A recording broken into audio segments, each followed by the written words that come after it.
Ganun kabilis. Yung pula mo ha. Ganun kabilis umatake si sir. No.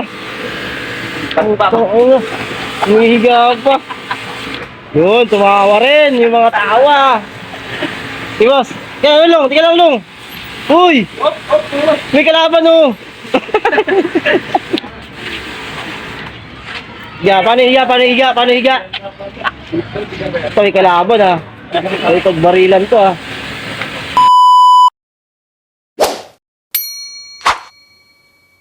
Heto na nga at sisimulan ko na nga po ang panibagong yugto ng ating kwento.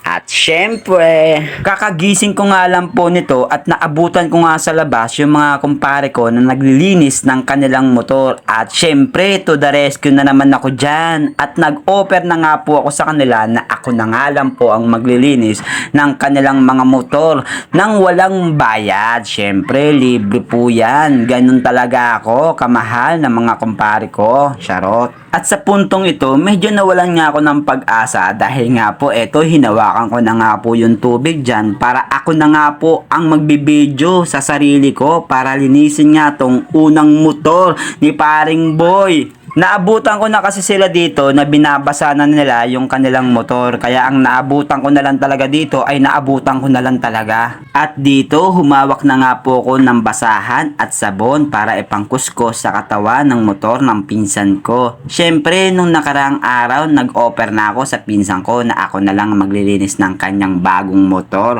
O diba, para kahit papano meron tayong pang allowance bago tayo pumasok sana sa duty dahil wala po talagang natira sa sahod ko niyan. Kaya eto, to the rescue na naman ako para maglilinis ng motor nila. At kinukuskus ko na nga po dito yung mukha ng kanyang motor. Medyo madumi na kasi yung kanyang mukha. Parang may tigyawat sa kanyang mukha. Kaya kinukuskus ko ng kinukuskus hanggang doon sa may gulong. Mag-fast forward nga lang po tayo ng konti dahil nga nag-offer na nga po yung pinsan ko para hawakan yung cellphone ko para makuha naman yung kapugian na naglilinis sa motor niya. Alright, diba? Ang pogi niyan, shout out. Sinasagad ko na nga po yung paglilinis niyan, pati yung kasulok-sulukan ng mga dumi. Kinukuha ko na rin, sayang kasi yung tubig at sabon na ginawa ko. Para ma-qualified sila sa paglilinis ko ng kanilang motor para sa susunod na mga araw, ako ulit ang maglilinis ng motor nila kahit first time ko lang to. Ayoko kasi magkaroon ng issue at magreklamo sila sa linis ko dahil binayaran nila ako dito. Ang gusto kasi makintab at malinis, maputi at maging pogi ang kanilang mga sasakyan, pan-service sa kanilang mga trabaho.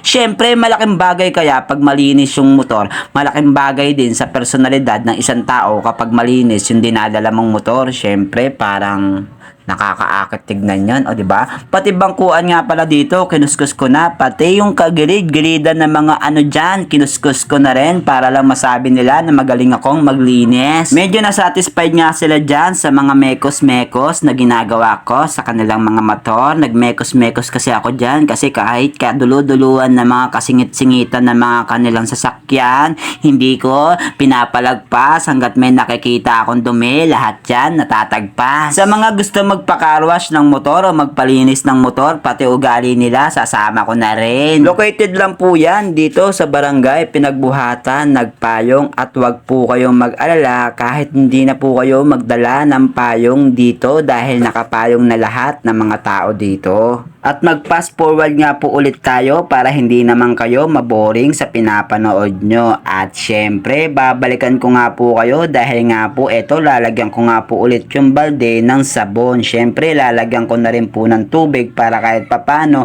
may pangkuskus na naman tayo sa panibagong motor na ating lilinisan. Dahil nga po eto, medyo tapos na. Kaya eto na naman po tayo, magkukuskus ng magkukuskus sa kailalim-ilaliman ng anyang motor. O diba, wala akong pinapalagpas at sigurado lahat yan tagpas sa akin. Sinagad ko na nga po lahat ng kapangyarihang alam ko dyan, kaya eto, sulit pa rin po ang paglilinis natin ng motor.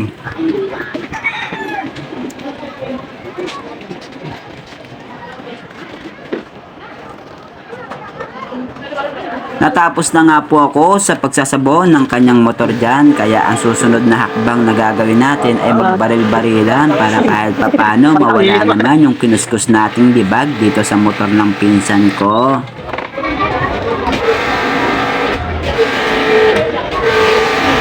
Yan. Hey, tutukan. Ito na nga.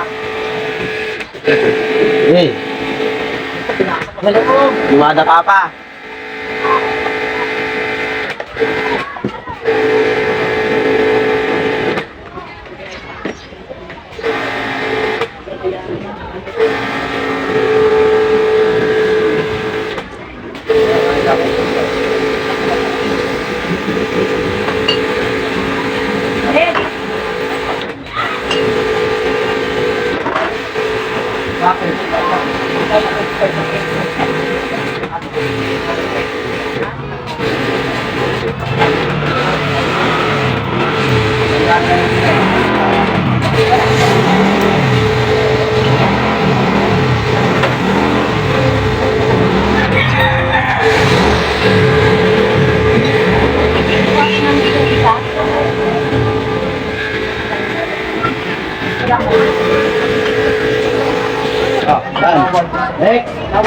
Next day. Ito, last na.